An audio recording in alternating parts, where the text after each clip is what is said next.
Today, Keir Starmer gave his speech at the Labour Party conference. In this video, I'm going to do a quick summary of the policies that he said, his overarching themes, and my views on the speech.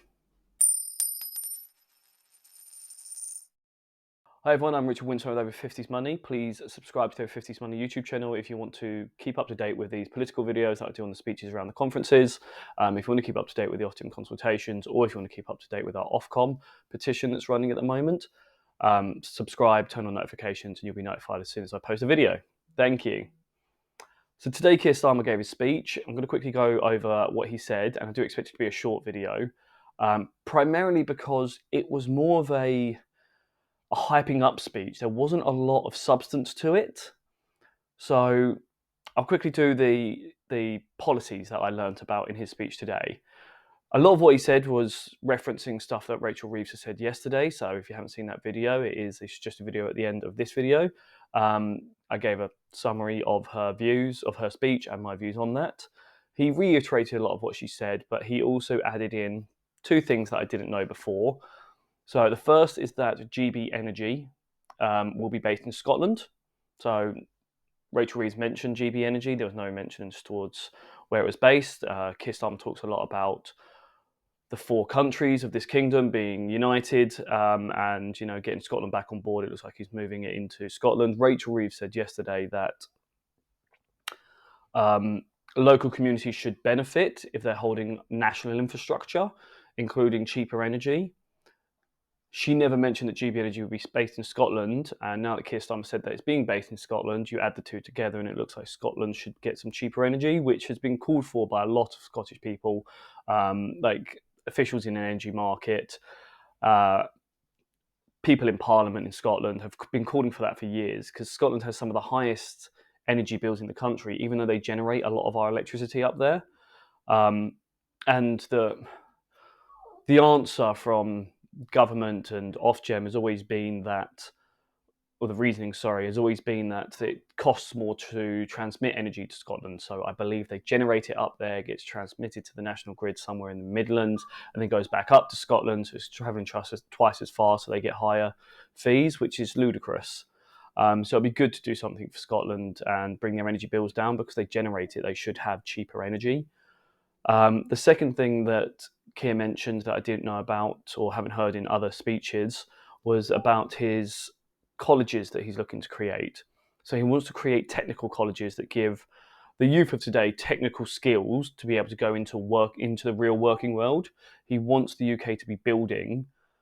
I mean, a lot of what his speech said is about building Britain's future and get the UK building again.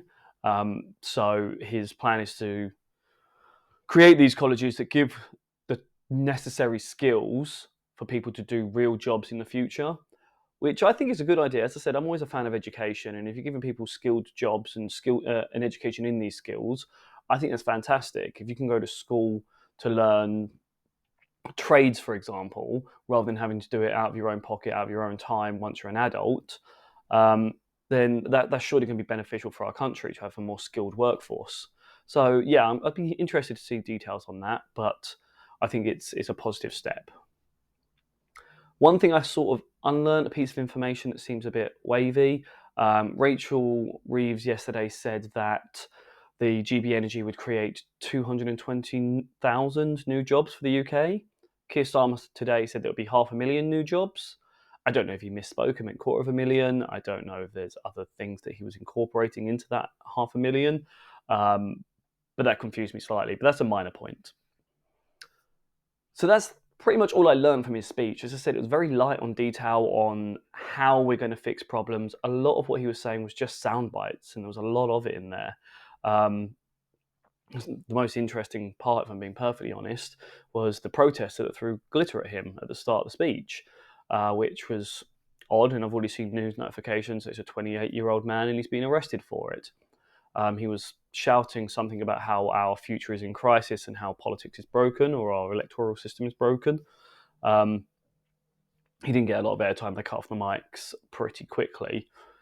But yeah, in the actual speech, Keir Starmer spoke a lot about rebuilding the UK and get Britain building again. And he painted, again, like Rishi did, he painted this euphoric image of our future um, that will never come to fruition, but it's just, as I said, it's a lot of rhetoric. It's just hyping up the Labour Party and getting people inspired, but I don't know what I'm meant to be inspired about because I don't know what his plans are. There was nothing of substance really in the speech, which was a little disappointing if I'm being honest. It's odd that I took more away from Rishi's speech than I did Keir's. I took more away from Rachel's speech yesterday, the Shadow Chancellor, than I did from Keir Starmer's speech, and I was really hoping for a lot less poncy language where he just pumps people up and doesn't say anything. And I just want a prime minister to take the job seriously. I was hoping for a real guy up there because he talks about being or coming up in a working class upbringing. And I would hope that he understands the frustration we all have with politicians, how it's a lot of nothing. He comes on to some inspirational song and walks off to an inspirational song and he's hyping people up. And I'm like, okay, but what are you doing? What are your plans? I don't have that information. Give me that information and I'll let you know if I'm going to vote for you. So yeah, a little bit of a frustrating speech, not much to fill you in on. That's pretty much what I'm going to say about it, to be honest. I don't think it's worth mine or your time to talk anymore about it. I'll be back when I've got more videos on the Labour Party speech. I also recently watched Partygate, so I might do a video about that. I'm considering a third petition. I'll talk more about that in another video. And as promised last week, this week I will be doing the off-gem responses to the questions. So I'm halfway through the document. I've just been taken over a little bit by the conferences. But that will be posted this week along with a video explanation of my answers. We have until the 20th of October, so still got a week and a half until we have to post it. But I'm going to try my best to get it out before Friday. Thank you for watching. I hope you found this video useful. Again, if you'd like to see more of them, please subscribe to the Over 50s Money YouTube channel, like the video, share it around with your friends on social media. That way we can reach more people. Thank you.